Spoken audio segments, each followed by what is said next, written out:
So welcome back everybody, this is Paul again with another review of some guitars, and today I'm going to review a few vintage electric guitars. And a lot of people out there, like myself, bargain hunting, trying to find a good guitar. And as we all know, we go into a store these days and you look on the shelf and you see quite high prices, especially behind the counter. And back in the old days, you know, years ago, like this guitar right here in 1979, this Ibanez was probably sitting behind the counter up on one of the high shelves there with a big price tag on it. And you know, it's called the Studio 200, and basically this guitar, like in the late 70s, these manufacturers, of course Ibanez has a really great reputation, they were trying to produce like high quality guitars to compete and get a foothold in the market. And the ST200 is called the ST because ST stands for Studio, and this was designed to be a professional instrument. It's got 24 frets. It's got very high powerful pickups here. It's got a very, very adjustable bridge here. It's got an easy feed, very strong string holder there, and there's locking tuners, and basically just a really well designed and flat neck. It's just perfect. So this guitar is was one of those guitars, you know.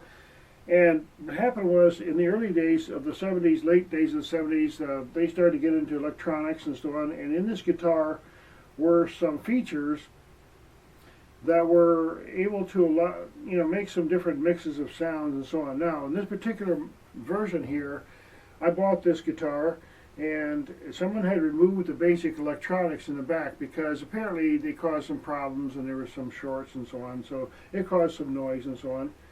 So somebody just removed that, but it has, like, the pickups are still intact and the switch and everything, and all it has is a volume and a tone control. In a way, that's basically all you really need, because if you feed it through a really good amp, you got some pedals and so on.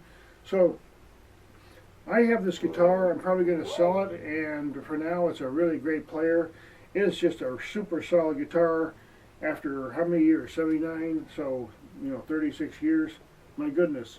So I'm going to go through it here. I'm using a Tiesco vintage twin 8 tube amp. I'm putting it through the Joyo wireless channel here, and I've got a Brownsville compressor sustainer.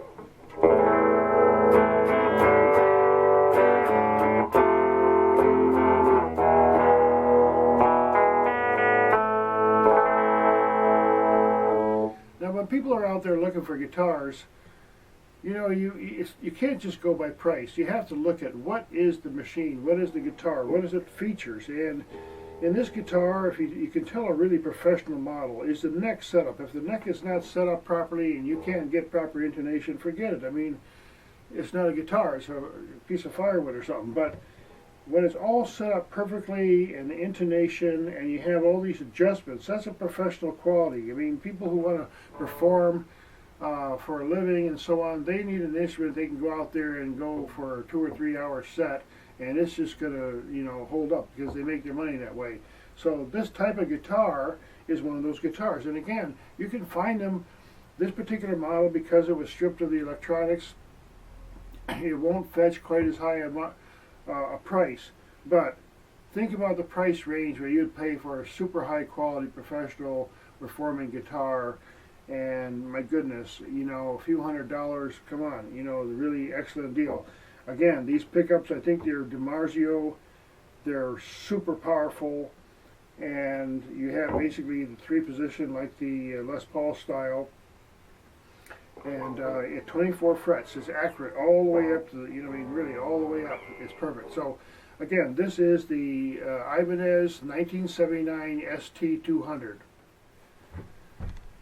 So the next guitar I'm going to demonstrate is this Peavey T26. Now, Peavey started, I think, in the late 70s. They were competing with Fender, and they decided to make an all-American guitar, and they were the first guitar maker that started with the computer manufacturing to cut out the different channels and so on, and cut the frets. And they used kind of like a Strat neck, like a Fender Strat type of neck, because that was the common thing at the time.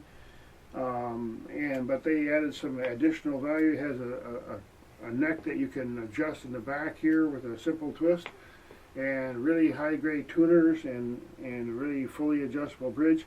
Now this particular model is shaped like a Strat, and it has the 3 pickups like a Strat, but they're a little bit different. You can see they're what they call the razor type, or the blade pickups. That was Peavey, and you know, a really flat neck, really beautiful action here all the way down. It's a very high-grade professional guitar. This was made only in a few years. I think it was 82 to 84 or something like that. And this is one of the ones that was made in blue, which is kind of rare. So I'm going to go through it. It's kind of got a really punchy sound, more like a, I don't know, just it's kind of, you know, you'll have to see. It's not a humbucker sound.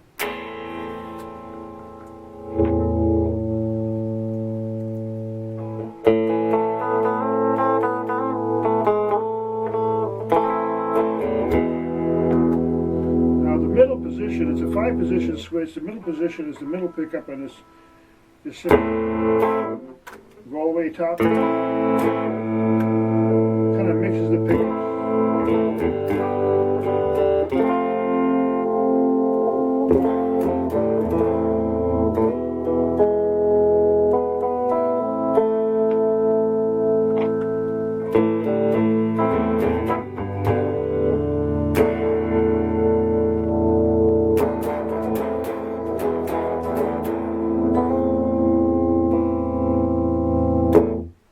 Now, again, a very lightweight guitar, a real performer. I mean, my goodness, after all those years, still strong as heck and very comfortable to hold. You know, there's a lot of guitars out there that are totally undervalued, and this is one of them, the Peavey T26, if you can find one. This one might be for sale later.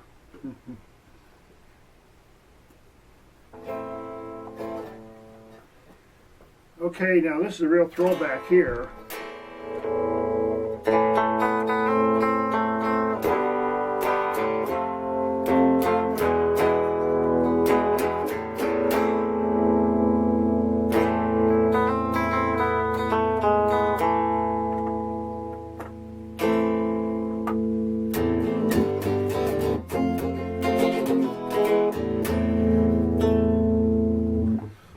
Now this guitar here was made by a company named Lyle. Now, Lyle was a company that went out of business pretty quickly in the 70s. They were trying to imitate and copy some of the fine guitars of the time, and this one was a copy of the early Gibson SG. Now, what they did was, again, this is a simple machine. I think it's vintage about 1969. But my goodness, it actually is very playable. It's fun to play. It's very lightweight. You put these pickups, they're kind of like they are kind of like the not the Les Paul, but the Gibson SG punchy pickups, believe it or not, you know, for what it looks like. The tuners are not the greatest, but the neck is straight and plays very nicely.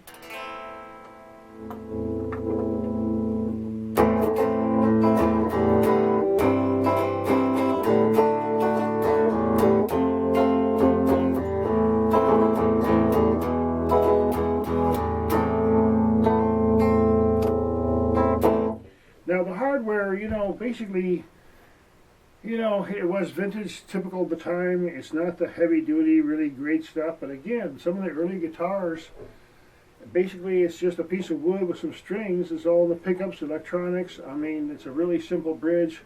I mean, I would play with this guitar. I mean, I'm not a professional, but I mean, certainly a local gig or something. It's very playable, very easy neck and accurate neck too. So again, this is the type of guitar, if you see one out there, I mean, pick them up, because they really are quite good. And it also has a tremolo bar here, very simple tremolo. So that is the Lyle Gibson SG copy from about 1969, 1970. Now this guitar here is a Charvel. This was, as far as I can tell from looking at the website, 1989, 1990, 1991. So it's basically over 20 years old. Now this was made from a company named Charvel, which I guess originally started with custom guitars. And then eventually got sold out, was taken over by a company named Jackson, which they kept the Charvel name. Now, this has the locking nut up here, and the tuning is down here. You can twist these for fine tuning, and it has a tremolo, and I guess each of these positions is here. You got a humbucker here, which has a split coil, I believe.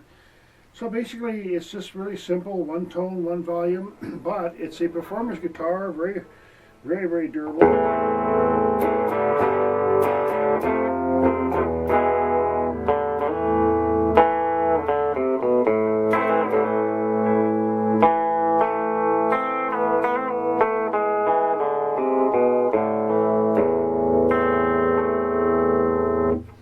Now, once upon a time, this guitar probably sat, like I said, right above the counter, up on one of those racks.